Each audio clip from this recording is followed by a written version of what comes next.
I love being single. The first time this thought came to my mind, I found it a bit confusing, but since then, it has been keeping me busy for quite some time. The holidays are coming closer, and this will be the third year of celebrating alone. I've always been fond of Christmas and the weeks leading to it. For me, December was a month of binging Christmas movies, little Christmas songs all day long, baking cookies and cooking big meals for family or friends. And even though in those moments I wasn't really happy being single, I convinced myself that it was too important for me to not force that holiday spirit on myself. But now I can only think about how miserable I felt last year and the year before.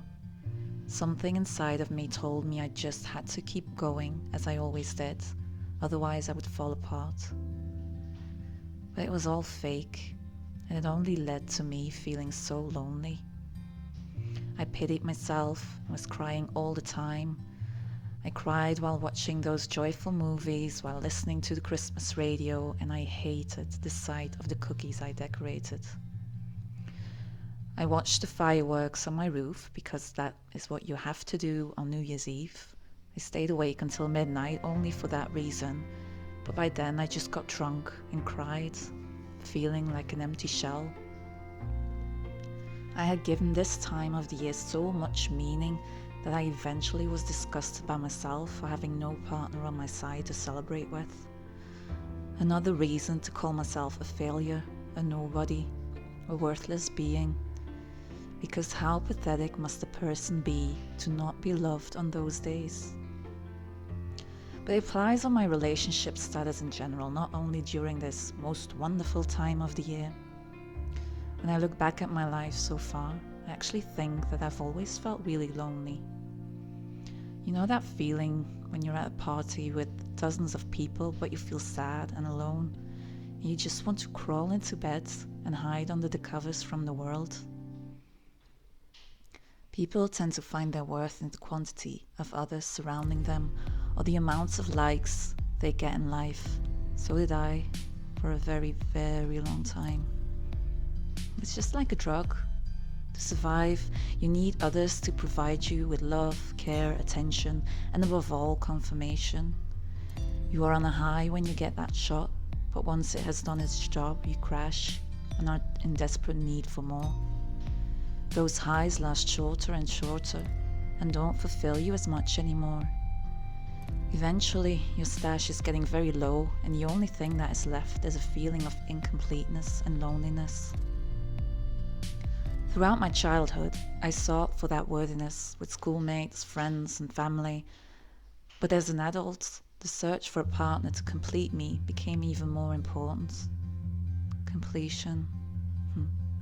It's actually a very good way to put it, because I believed to be only half a person anyway, so the goal was to find my other half. I've been quite lucky to have met some really decent men over the years. They cared for me and gave it their all to be the best partner. But I think I was that kind of person who eventually was never satisfied. It was almost like the more love I received, the more I questioned the sincerity of my partner. I also always felt like something was still missing. It frustrated me that I kept having that sense of lack in my relationship and in the person I was with. And even though I meant well and tried so hard to give love and care in many possible ways, in the end my feelings were turning into spite and resentment. It seemed I had everything going for me, but I hated the fact that I still wasn't complete. I started to blame my partner for not filling in the blanks and got very angry at myself because I knew I wasn't being fair, but I kept going anyway. The funny thing is that although I eventually became the worst version of myself in the relationship, I was mostly the one who chose to leave. I convinced myself that we just weren't meant to be, and maybe that was the case. But I sincerely started to doubt if there actually was someone I was meant to be with for the rest of my life. They always say that the beginning of a relationship is like the honeymoon phase, or like the 7 fat years. Everything is new and exciting, and you walk through life with red-colored glasses. But after a couple of years, there might be a rut developing, the 7 lean years. But don't worry, they say, that's perfectly normal. Is it though?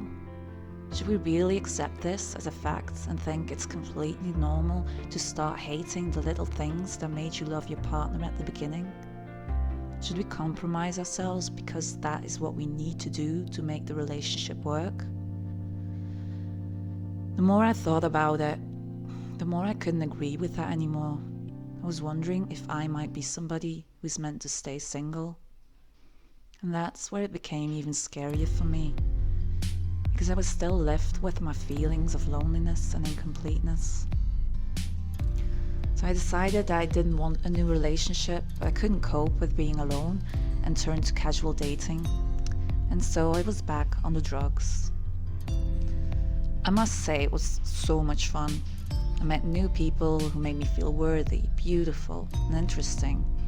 I was able to fall in love over and over again and experience only the honeymoon phase. I felt like I was 18 again and started to think this was the life for me. But then one of life's little ironies came in. That fun, exciting, casual dating life that I seemed to enjoy so much also became a rut.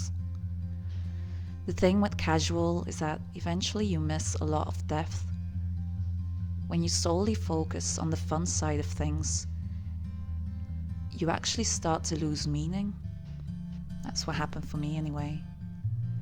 I suddenly felt that I was living a shallow double life. To the outside world, I was the focused person with my responsibilities, but when no one was looking, I was somewhat of a loose cannon. And once that realization kicked in, I felt lost and lonely again, right up to the moment I was done with all of it. I was exhausted, confused, sad, had no idea who I was. I needed a break. And that's what I did, and what I'm still doing. I finally realized how much damage my view of the world and myself caused me, my unrealistic expectations of others, and inability of being on my own. It all led to a standstill. So I went back to basics. I lost touch with myself, so now I'm determined to feel it all. Some days it's like hell, but I don't fight it anymore. It gives me a sense of being alive, and also sort of liberation. It's nice to stop being your thoughts and expectations and to just feel everything. I'm not lonely anymore, and I don't have the urge to find someone else to complete me. I'm single now, and that's okay. And at the moment, that's one of the best feelings in the world to me. I'm not saying that relationships are bad or that I intentionally choose to stay single for the rest of my life. That's not the case at all.